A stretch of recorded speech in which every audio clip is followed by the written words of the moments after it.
Olá, seja muito bem-vindo. Hoje conversaremos sobre o retorno de Cristo, um assunto muito importante que, infelizmente, os nossos púlpitos têm deixado esse assunto de lado. Hoje eu trago aqui um amigo querido, uma pessoa muito especial, pastor Judiclei Santos, pastor da Igreja Batista do Jardim Botânico. Mas antes de a gente entrar nessa conversa, eu peço para que você se inscreva no nosso canal, que você deixe o seu like, e compartilhe isso para que esse assunto chegue ao maior número de pessoas, para que a gente possa equipar e edificar um número cada vez maior de pessoas. Então, vamos ao nosso papo. Judy Clay, afinal de contas, Jesus Cristo está voltando? Excelente pergunta.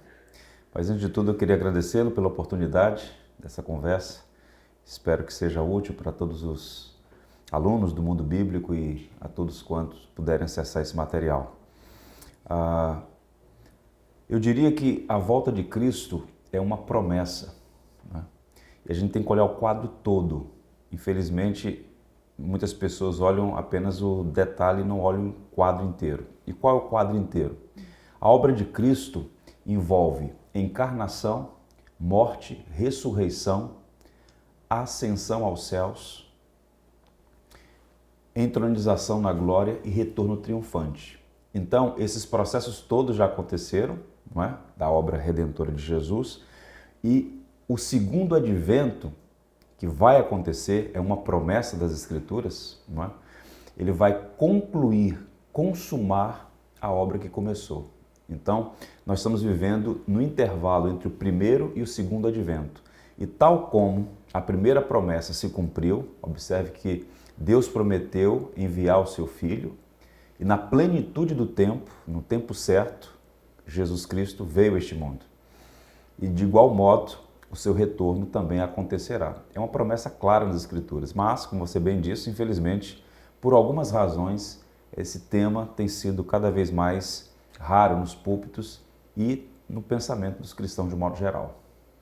O que acontece com a igreja? Qual é o efeito da igreja quando a gente perde essa expectativa, essa esperança messiânica dessa segunda volta?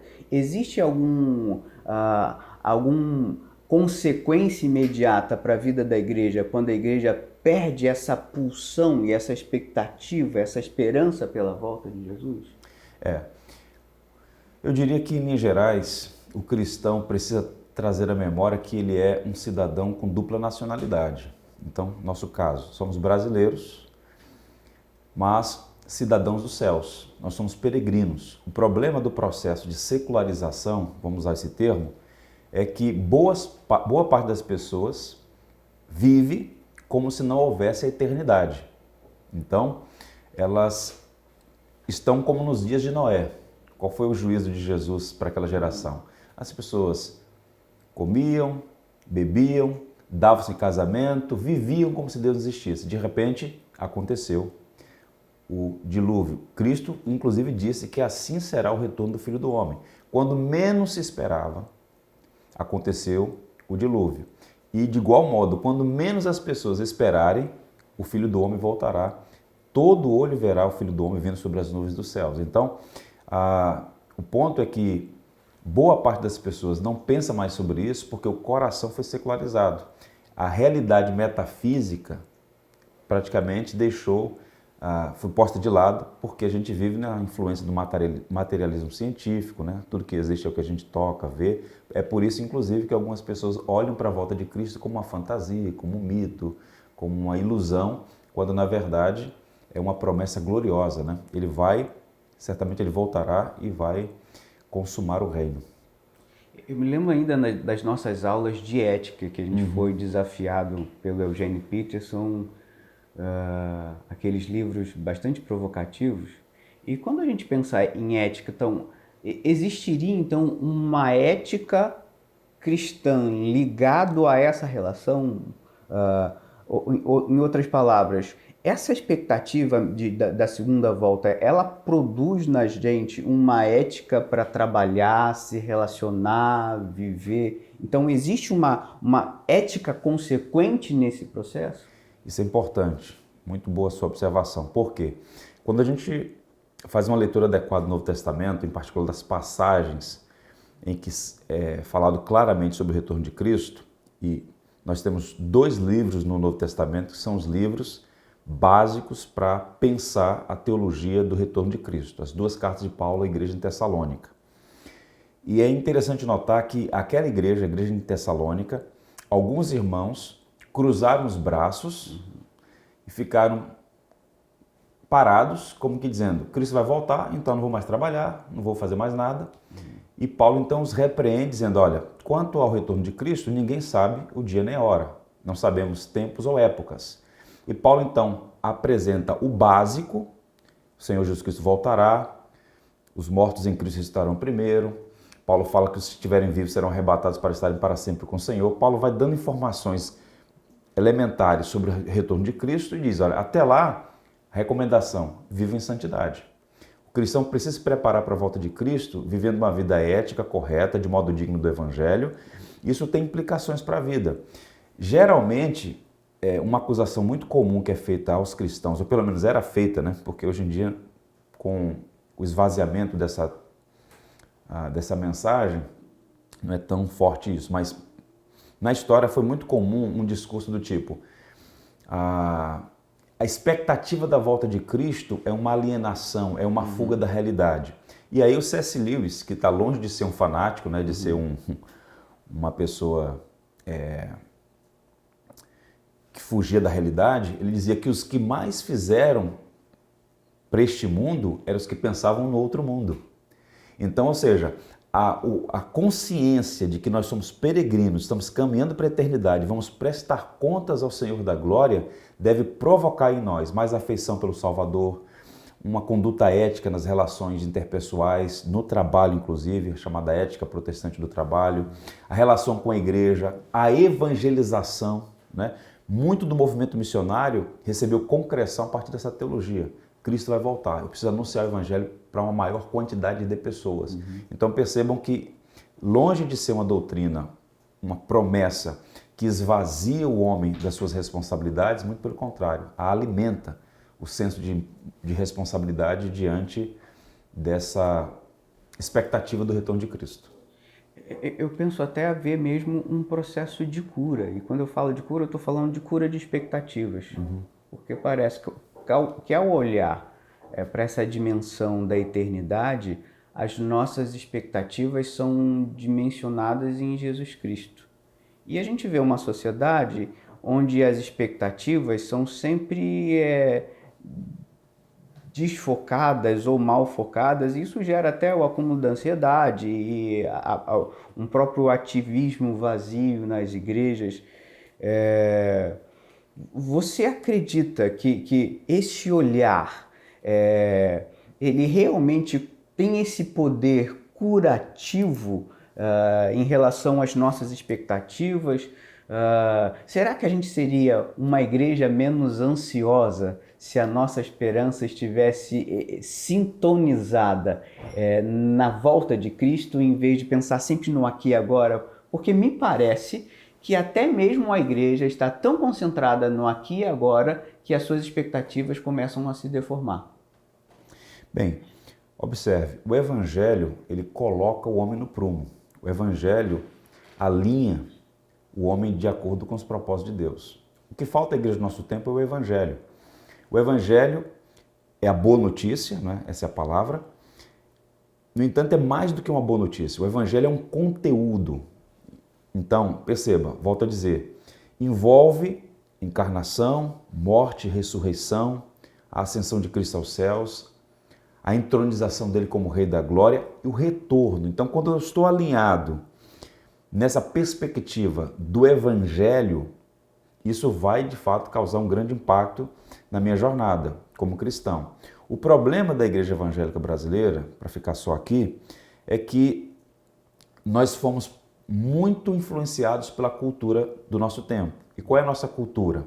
A cultura da prosperidade, a cultura do lazer, a cultura do entretenimento, a cultura das comodidades, né? Das coisas boas que nós podemos ter neste mundo.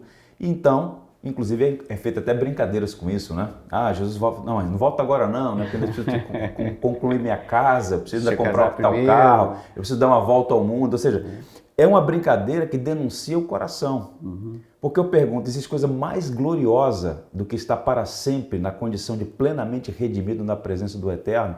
Paulo diz que é incomparavelmente superior estar com Cristo. Mas a teologia da prosperidade, as próprias benesses deste mundo, nós vivemos num mundo em que o cidadão médio vive numa condição superior a reis e rainhas no século XVI. Entendeu? As comodidades que nós temos hoje, o conforto, né? Então as pessoas não pensam mais sobre isso e preferem, então, ao invés de ir para o paraíso, construir o paraíso no céu, na terra, né? Então, isso na verdade é curioso isso, né?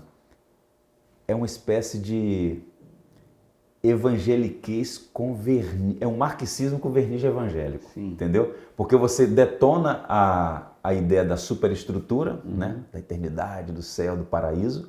Então, é só aqui. Então, meu irmão, é só essa vida, então desfruta, vive bem, esse negócio de céu, eternidade, glória. E tem muito crente que não verbaliza isso, mas vive assim, ele pensa nisso. O coração dele está nessas coisas. Eu escutei um pastor que eu tinha um respeito, já um senhor, e isso me deixou profundamente triste. Porque é alguém muito articulado, obviamente prefiro não citar o nome, mas ele disse que pensar em céu é coisa para rico. Pobre não pensa em céu. Como que a gente responde pastores que pensam assim? Eu sugiro que ele faça uma visita à igreja cubana. Eu vou contar minha experiência de ter visitado a igreja cubana. Eu estive em Cuba pela primeira vez em 2008 e depois disso voltei algumas vezes lá. E o que eu encontrei? Eu encontrei uma igreja forte, crescendo exponencialmente. A igreja que eu visitei, por exemplo, na antiga capital de Cuba, Bayamo, era uma igreja com 1.200 membros e 37 congregações. Crescendo, franco crescimento. Apinhada de pessoas, culto vivo, buscando conhecer a palavra de Deus, anunciar o evangelho com todas as restrições e limitações. E aquelas pessoas, percebam, eu vi isso na liturgia deles, no canto congregacional, vários hinos falando sobre a promessa do retorno de Cristo. Entendeu? E elas todas com salário médio de $15 mensais. Tá? Quem mais ganha são os médicos, $40, $70 por mês. Tal. Então percebam, o grande problema da igreja no Ocidente com a prosperidade, né, é que houve essa divisão. Então, as pessoas acabam sendo ludibriadas a acreditar que o céu é uma ilusão, né, que é coisa para pobre, porque o indivíduo que tem condições não precisa de pensar essas coisas, né, e tal. E esse indivíduo que eu suponho ter falado essas coisas, ele foi cooptado por esse tipo de raciocínio, né? Pobre não tem que ficar pensando no céu, né? Ele tem que construir o paraíso na terra, né? Ele tem que conquistar. Talvez até com uma reação, talvez, né? Alguma atitude equivocada de uma ou outra pessoa, mas o que eu vi em Cuba foi muitos cristãos, na sua maioria, na verdade, na sua totalidade ali, pessoas simples, economicamente pobres, mas ricas, porque nutriam no seu coração essa expectativa que é a nossa maior glória. Paulo, inclusive, usou esse paradoxo, né? Empobrecidos, mas enriquecendo a muitos.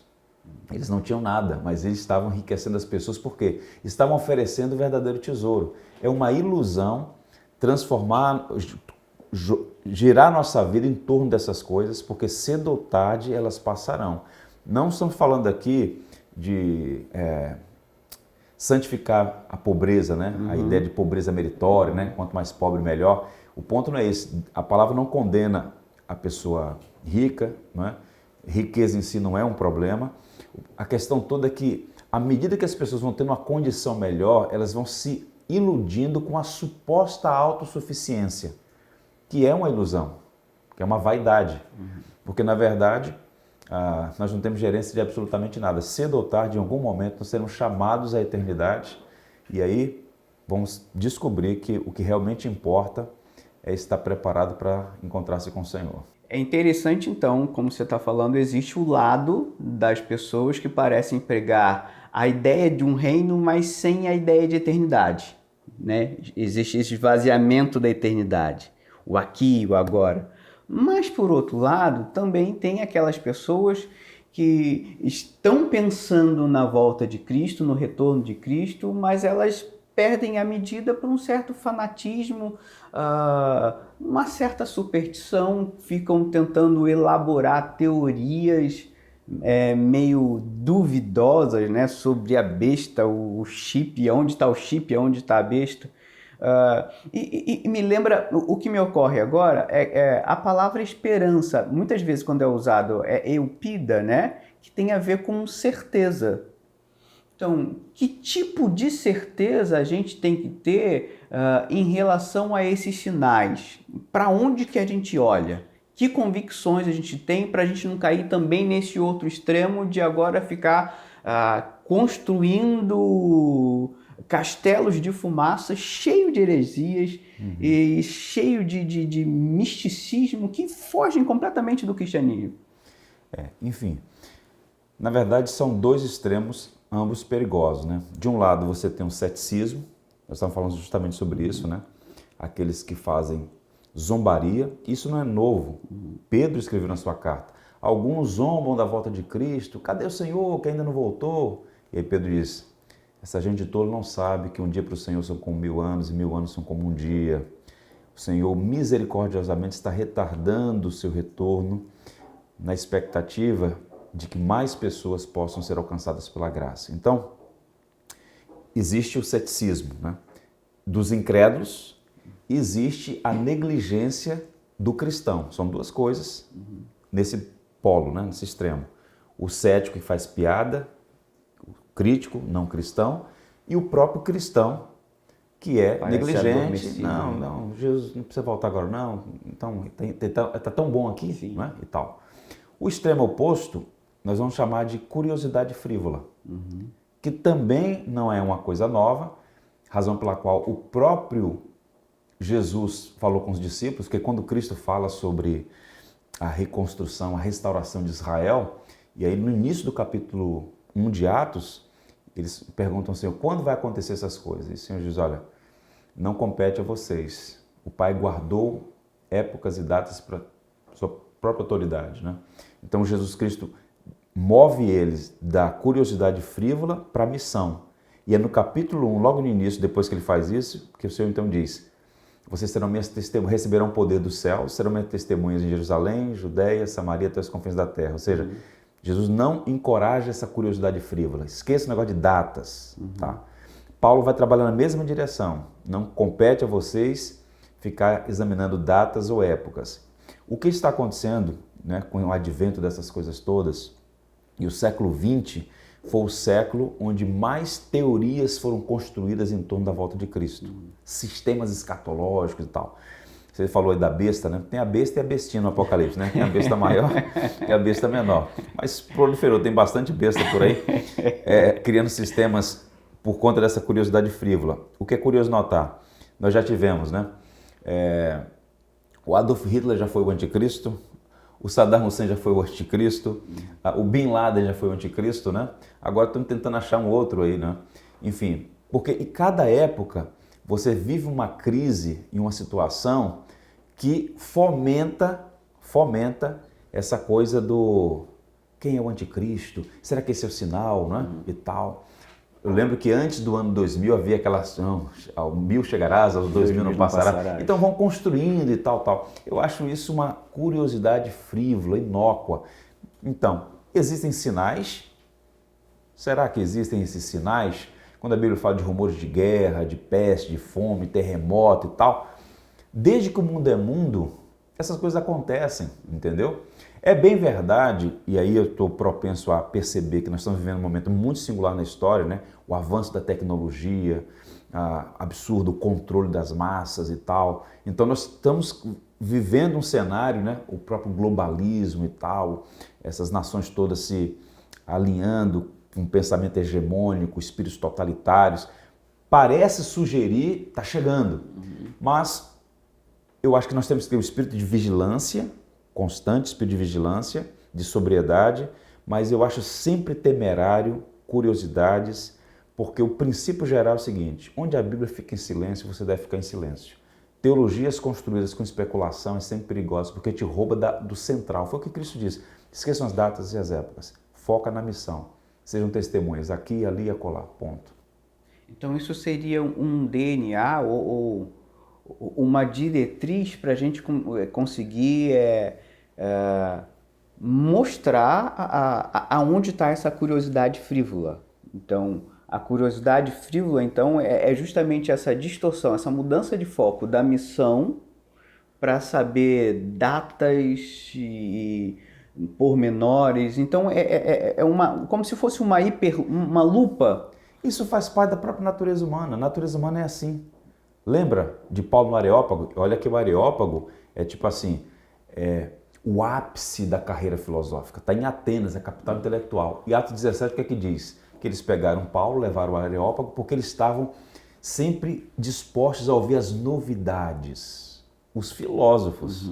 Não, quem é esse Jesus aí? Deve ser mais um Deus. Traz esse homem para ele falar sobre a novidade. Então o ser humano tem um anseio por coisas novas e tal. Tente imaginar, você é pastor, faz uma série de mensagens lá na sua igreja, nós vamos trabalhar aqui a doutrina da Trindade, a magna doutrina do cristianismo. Faz os cartazes na cidade, coloca aí. Deve ter alguém que está interessado em conhecer um pouco mais sobre a doutrina da Trindade. Agora, imagina, depois de muito estudar, o pastor Leonardo descobriu a data da volta de Cristo. Meu amigo, prepare. Vai ter gente pendurada até nos lustres da igreja. Porque há um espírito inerente ao ser humano de curiosidade, de novidades, de inovações. E basta observar que sempre houve na história da igreja pessoas que equivocadamente, inadvertidamente, eu diria até que de maneira tola, pretenderam datar a volta de Cristo, né? E tem sempre aquele que tem uma novidade para contar e tal. E aí as pessoas gostam disso, né? Infelizmente, vão cedendo esse espírito de curiosidade, de especulação. Isso, repito, não é bom, isso não é saudável, porque não é uma recomendação bíblica. Parece então que esse espírito de curiosidade, ele traz um acompanhante, porque muitas vezes essa curiosidade, ela se acompanha de um medo. As pessoas também têm um medo, e esse medo parece que produz uma histeria. Ela produz assim um comportamento muito estranho entre os cristãos. Duas perguntas então. Por um lado, como que a gente consegue desarmar essa estrutura de curiosidade mais medo, porque parece que ser uma combinação muito nociva? E a segunda pergunta, esses mitos, né? Pessoas que não querem tomar a vacina porque, teoricamente ou supostamente, a vacina é o chip, é a marca da besta.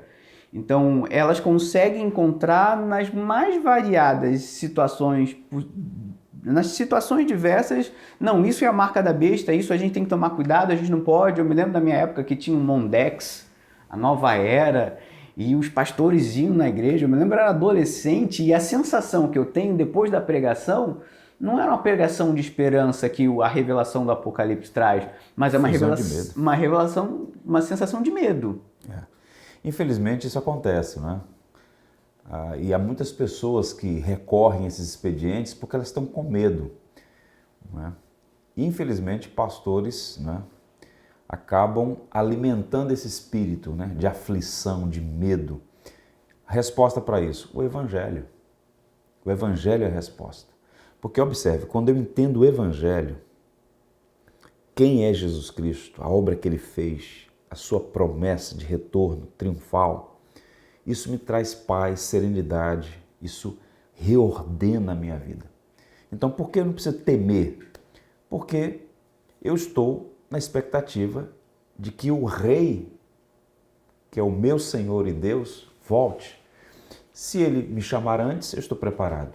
Se Ele voltar e eu estiver entre aqueles que serão arrebatados para estar com Ele na presença dEle, ok, então não há motivo para você ficar em pânico, em desespero. Então essas coisas geralmente denunciam uma fé muito frágil, né, limitada, e uma falta de uma boa teologia, né? As pessoas têm problema com a palavra teologia. Isso é falta de boa teologia, né? Todo mundo tem teologia, é saber se é boa ou ruim. E essas pessoas medrosas que ficam de um lado para outro ouvindo falsos profetas sugerindo, isso aí é uma evidência de uma teologia ruim. Agora, infelizmente, isso existe e, repito, a solução é o Evangelho. Em relação A vacina tem a marca da besta? essa questão eu diria o seguinte, evidente que não, na minha percepção, um indivíduo, cidadão livre, em um país livre, ele tem o direito, né, de fazer as suas escolhas. Eu acho que a vacinação obrigatória imposta, sobretudo numa época em que há suspeição sobre a eficácia, né?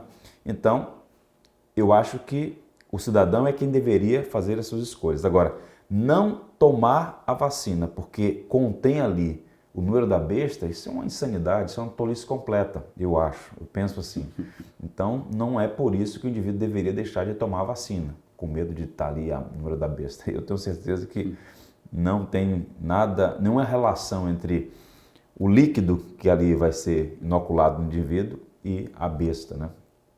Você consegue fazer para a gente alguma relação história, né, dessa expectativa? Como você falou, o Hitler foi considerado como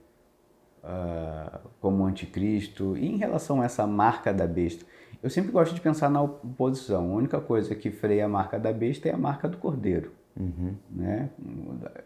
Nessa fala sua anterior, a resposta é o evangelho, né?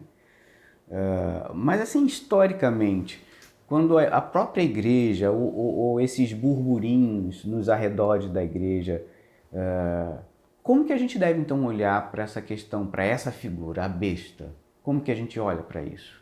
Bem, vamos por parte. Esse número 666, que é objeto de tanta especulação, primeiro, o livro de Apocalipse é um livro que você só tem 5 manuscritos antigos dele. É um dos livros mais que tem sido alvo de mais críticas, né? A boa crítica, né? Crítica textual e tal, isso que eu estou querendo dizer. E nos manuscritos mais antigos há variantes. O número pode ser 666, pode ser 614, pode ser 645, ou seja, tem pelo menos, salvo engano, 4 ou 5 possibilidades. Mas, via de regra, esse número se consolidou, 666, e muitos teólogos biblicistas sugerem que os primeiros cristãos entenderam perfeitamente esse número. Esse número era um recurso literário que identificava aquela pessoa ou aquele número com a figura do imperador Nero. Então, digamos assim, a besta naquele primeiro momento ali era a figura do imperador, né? E tal. Mas no decurso do tempo, outras pessoas foram associadas, né, a essa figura, ou a marca da besta e tal. Eu repito, tem várias especulações, várias teorias e tudo mais. Agora, o anticristo é uma pessoa ou é um sistema? Observe que para Paulo, o homem da iniquidade, o anticristo, está no singular. João fala de anticristos, plural. Então, em alguma medida, o Hitler foi um anticristo.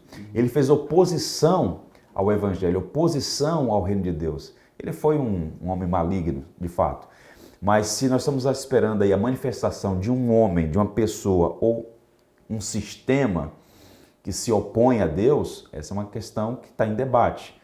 Em relação à mesma coisa, a besta. A besta, via de regra, se vê como um poder político, né? Então, muitos teólogos alinham nessa direção, né? Nós falamos de poder político, poder econômico e de apoio ao sistema que faz oposição ao reino de Deus. Então, estamos falando de especulações, de possibilidades, mas o que a gente precisa trazer sempre à memória é o seguinte: o Senhor reina, Ele governa, e nós não precisamos nos entregar à histeria, ao pânico, seguir a nossa vida, cumprindo a nossa vocação e com uma coisa em mente: não está no nosso poder, no nosso comando, no nosso controle deter essas coisas, entendeu? Não adianta então, a gente orar. Se vai ser fulano ou beltrano, se é um sistema, isso não está fora do nosso alcance, entendeu? Então não é questão de orar mais, orar menos que vai deter o anticristo. Então, existe uma coisa chamada programa redentivo. A história toda ela é governada pela mão da providência.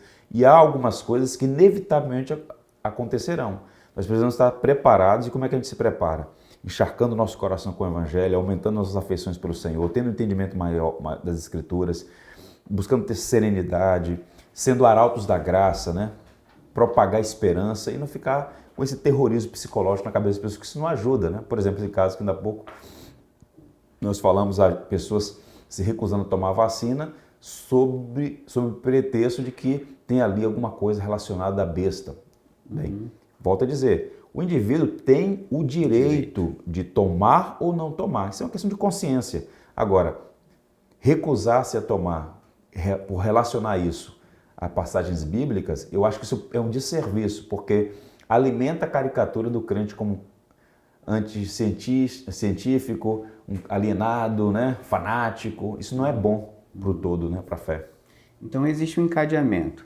Essa curiosidade, esse pensamento frívolo, isso leva ao medo e esse medo leva a uma tentativa de controle. E aí isso, os próprios movimentos de manipulação.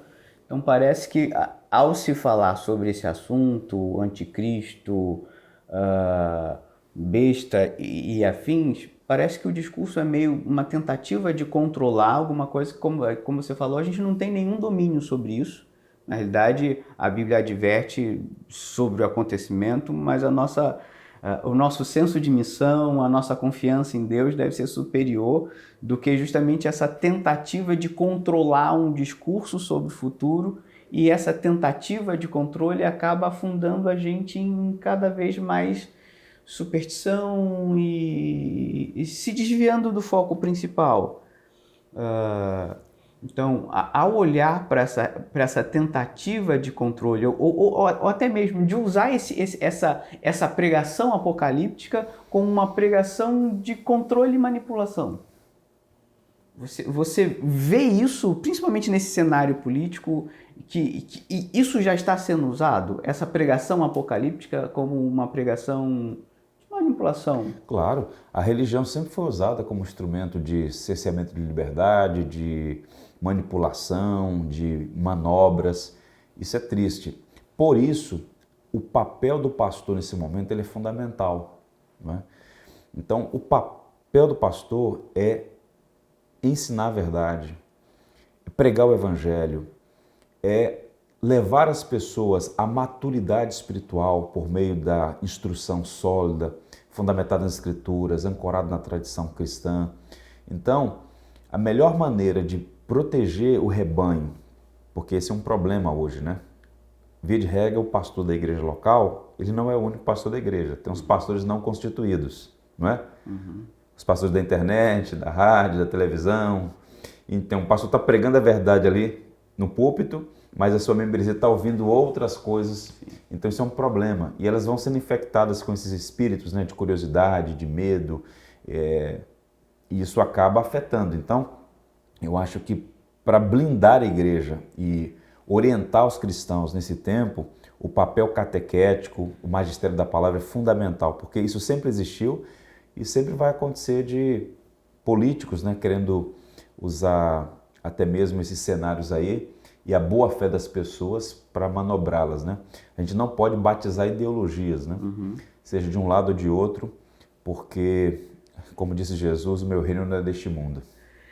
Mas pensando nessas coisas, eu acho que a próxima questão que a gente pode refletir é que existe uma discussão meio que infinita, né? Se a igreja passa pela grande tribulação ou se a igreja não vai passar pela grande tribulação. O que a gente pode pensar sobre isso? Esse é um ponto que também tem sido objeto de intenso debate, eu repito, em particular a partir do século XX.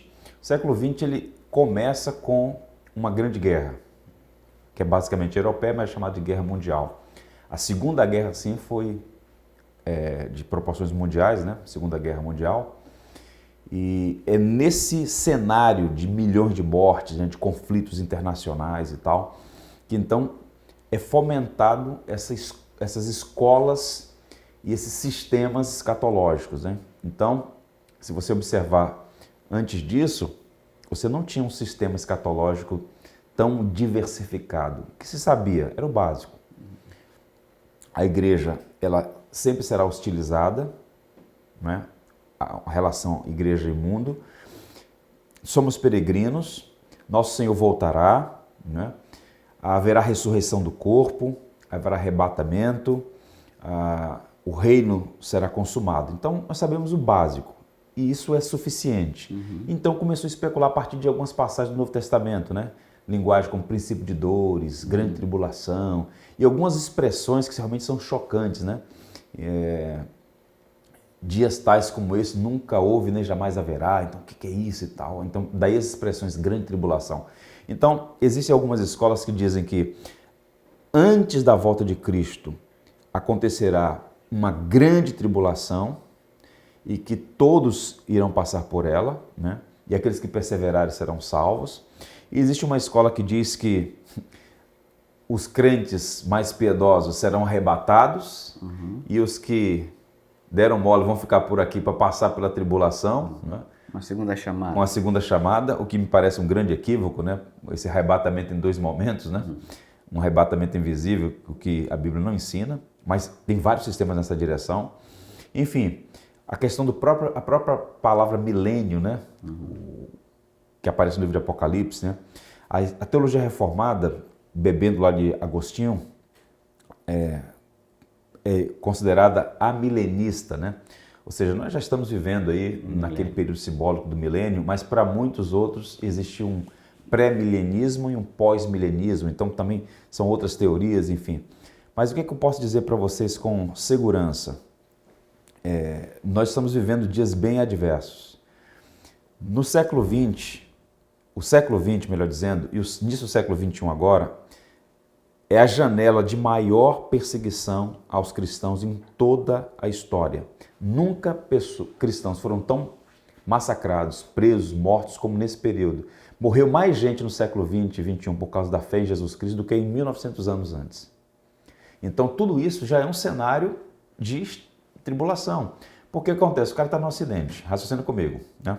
Ele está trabalhando, ele está construindo a casa dele, vivendo uma vida confortável, viajando. Que grande tribulação é essa, né? Agora, para o afegão cristão, essa grande tribulação já chegou, cara. Para o cubano, né? É uma coisa que da noite para o dia foi espoliado todos os seus bens, já chegou, né? Tente conversar, por exemplo, com os cristãos no Oriente Médio, como eu tive a oportunidade de conversar com os cristãos em campos refugiados lá no Oriente Médio. É uma situação de extrema adversidade. País de regimes totalitários, quer seja religiosos ou políticos, né? Enfim, nós já estamos vivendo um cenário assim e o Ocidente, mesmo com as liberdades todas que cada vez estão sendo mais ameaçadas, nós já vivemos um cenário de perseguição ideológica. Sim. Então, perceba, dificilmente alguém vai chegar aqui, nesse espaço, por exemplo, chegar aqui e prender a gente por estar conversando esses assuntos ou confiscar nossa Bíblia, mas existe um cancelamento em relação ao cristão. A bandeira da tolerância tão levantada e tal, ela é um simulacro de tolerância, porque na verdade o mundo no Ocidente é cada vez mais hostil ao cristianismo. Existe um duplo padrão, não é? E isso revela que nós já estamos vivendo, em alguma medida, uma situação de tribulação que está se intensificando. Agora, se Cristo vai voltar amanhã ou daqui a 50 anos, eu não sei. O que eu preciso saber é o básico. Viver é Cristo, morrer é lucro. Quero viver para o Evangelho, pregar o Evangelho, buscar cada vez mais imitar o caráter de Cristo, amar as pessoas, cumprir a minha vocação. Porque, eu repito, há coisas que já estão determinadas e irão acontecer. Eu pensando ou não pensando nessas coisas, entendeu? Então, eu acho que em alguma medida essa discussão é até inócua se já estamos na grande tribulação, essa grande tribulação vai ser daqui a 50 anos. Meu amigo, vamos viver. Pedir a Deus graça para glorificar o nome dele, quer seja uma cultura mais simpática à fé cristã ou uma cultura mais hostil, né? A gente precisa focar nisso. Então parece que essa discussão da se passa ou não passa, ela acaba sendo muitas vezes uma discussão alienante, porque desconsidera isso que você já falou, desse número que é assustador, de já ser o século, né? Onde o maior número aconteceu de morte, de perseguição, e o próprio fato que você colocou a gente já viver numa sociedade que a gente já tem algumas restrições nesse sentido mais ideológico, né? Então, ao invés de pensar nesse tipo de discussão é abrir os olhos para a realidade daquilo que já está acontecendo. A igreja já está sofrendo hoje, né? A igreja já está passando por todo esse desafio. E para enfrentar esse desafio é importante que a gente comece a debater as coisas certas. Verdade. Me parece, então, que ao debater, ao escolher debates ruins, a gente começa tomando atalhos ou rumos ruins. Então, quando a gente pensa nas últimas coisas, qual é o debate, qual é o assunto que a gente tem que falar para que edifique? Você já falou muito da ideia do evangelho, o evangelho cura, mas como preparar essas próximas gerações? Estou falando agora de crianças, adolescentes, como que a gente ensina sobre escatologia, sobre as últimas coisas para essas gerações que estão vindo aí de crianças e adolescentes? A palavra de ordem é a seguinte: cosmovisão. Porque observe, escatologia é um ponto dentro do todo. Esse é o grande perigo. Se você simplesmente reunir a igreja para ficar ensinando doutrina das últimas coisas, como se isso fosse tudo, você está criando mais problema. Então nós precisamos colocar as lentes adequadas para que a igreja enxergue a realidade. E o que é uma cosmovisão? É a nossa perspectiva das realidades. E a gente tem que ter uma cosmovisão usando as lentes do Evangelho. Então tem que ter uma boa percepção da criação, queda, redenção e consumação.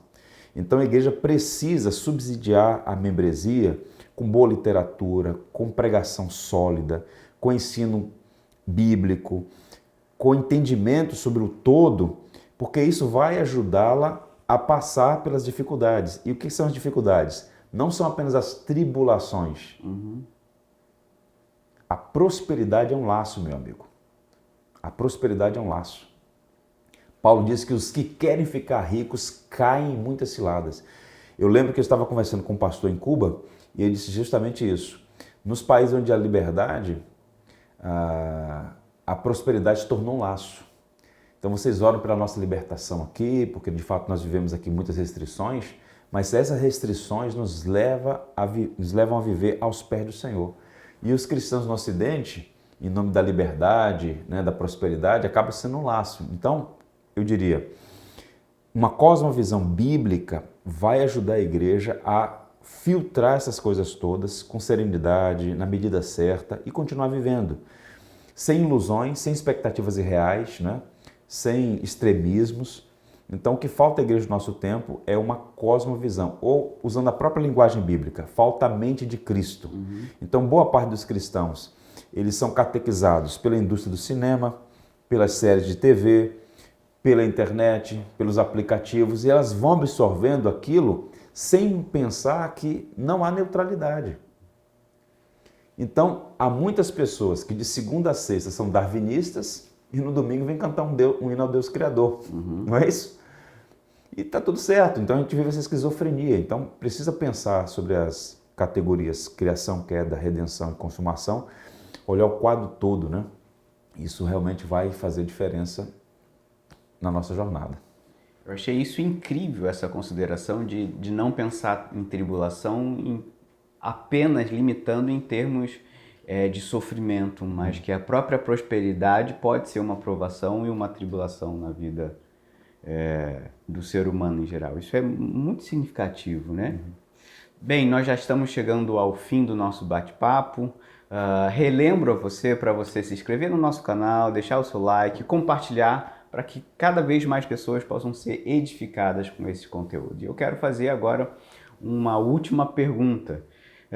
Judy Clay, deixa pra gente considerações finais. Afinal de contas, como que a gente deve aguardar a segunda vinda? Ok. Deixa eu lembrar para vocês sobre um homem, compartilhar com vocês sobre um homem que foi considerado o maior teólogo das Américas, Jonathan Edwards. Um grande filósofo, pensador, pastor congregacional que veio no século XVIII, no meio do grande despertamento espiritual que aconteceu ali nos Estados Unidos. Edwards, eu penso que ele coaduna bem na própria biografia dele, na própria história dele, como deve ser a atitude cristã diante dessas realidades. Primeiro, continuar vivendo intensamente aqui. Então não é cruzar os braços e falar assim, para que estudar, para que trabalhar, para que servir, se está tudo fadado ao fim, não é? Quanto pior, melhor. Tem teologias que apontam nisso, né? Quanto pior, melhor, porque Cristo vai voltar. Não. Nós temos que entender o seguinte, a providência nos colocou nesse tempo. Você não nasceu no século II, nem no século XVI, por coincidência. Deus determinou que você vivesse nesse tempo, nessas circunstâncias. Então, procure o seu lugar na seara, procure entender qual é a sua vocação, a ética do trabalho, glorificar a Deus, servir as pessoas, né, o bem comum, e encontrar satisfação naquilo que você está fazendo por entender que é a sua vocação. Então, seja excelente, esmere-se no que você está fazendo. Como cristão, lute, trabalhe para que a sua vida seja um ornamento à doutrina. Paulo fala sobre isso, né? Que a gente deve ornamentar a doutrina por uma conduta sadia. As pessoas estão vendo como nós nos comportamos. Então, nessa pandemia, por exemplo, muitos cristãos não conseguiram, pelo próprio testemunho, comunicar a diferença que o Evangelho faz. Ficaram tão acuadas quanto as que não têm esperança.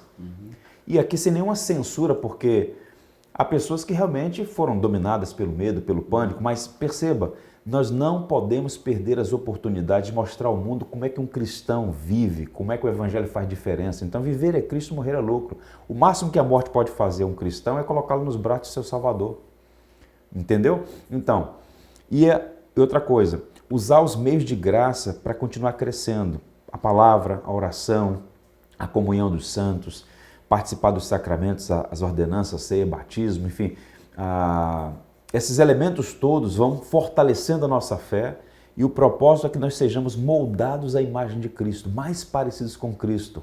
Entendeu? Isso vai, de alguma maneira, servir como instrumento nas mãos da providência para que mais pessoas vejam que o Evangelho não é uma firula filosófica, não é mais uma religião, é de fato o poder de Deus que transforma. E a gente vai experimentar, não importa qual seja a circunstância, aquilo que Paulo chamou de a paz de Deus que excede todo entendimento. Não é uma alienação. E aí, para citar o Edwards, ele focou no trabalho dele, ele foi um grande teólogo, um grande pastor, escreveu bastante, foi o vice-presidente da Universidade de Princeton, à época chamada de Colégio de New Jersey. E um detalhe muito curioso, quando estavam testando as vacinas para a varíola, ele se apresentou como candidato. Né? Enfim, era um homem conectado à ciência. Né? Então, assim, eu acho que é um bom exemplo para nós de manter um espírito sóbrio, não é para fugir da realidade, mas ao mesmo tempo não precisamos negar nossa expectativa do segundo advento de Cristo. Edwards dizia sempre, Senhor, estampa a eternidade diante dos meus olhos, não permita que eu seja entretido por estas coisas daqui, embora estivesse servindo ao mundo.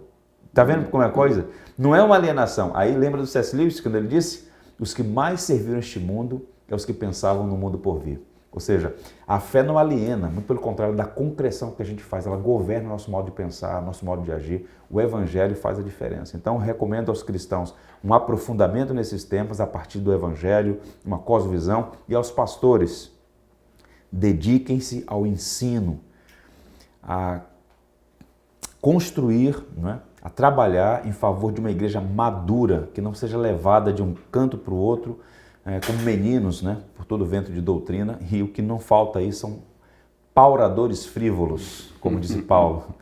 Faltam pregadores, o que a gente tem é pauradores frívolos, né? Muita gente conversando fiado, falando que não sabe, prometendo que Deus não prometeu, e a gente precisa ter maturidade, porque essa é uma grande oportunidade para mostrar como o Evangelho faz diferença. Amém. Bom, chegamos ao fim do nosso bate-papo, nesse momento precioso. Eu sou grato, agradecido a Deus por ter aqui a presença do ilustre, nobre amigo Jude Clay.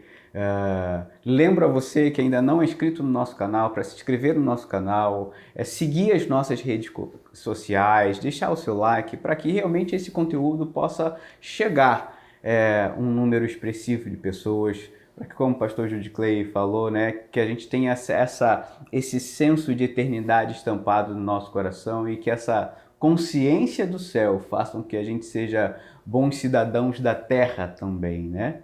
Então, siga também as redes sociais do pastor Jude Clay, vai estar aí na sua tela para se seguir, acompanhe o trabalho dele, um homem que Deus tenha levantado em várias frentes, também nessa área do ensino na igreja, ele está sempre alguém muito solícito à revitalização da igreja e que o reino de Deus esteja em expansão, sempre usando essa dupla relação, né? Para a glória de Deus e para o serviço do nosso próximo. Amém.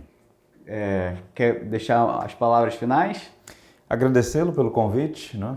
Que Deus continue abençoando sua vida, seu trabalho como pastor, como professor, vida longa e abençoada aí para o mundo bíblico, para o trabalho de difusão de teologia saudável, conteúdo ancorado na Escritura e na tradição cristã. Então, fica aqui nossa palavra de gratidão a Deus.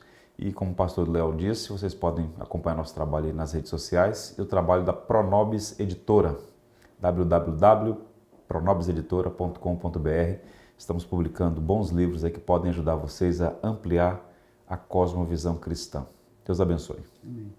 Que Deus abençoe cada um de vocês e a gente espera vocês no nosso próximo encontro, no nosso próximo vídeo. Deus abençoe.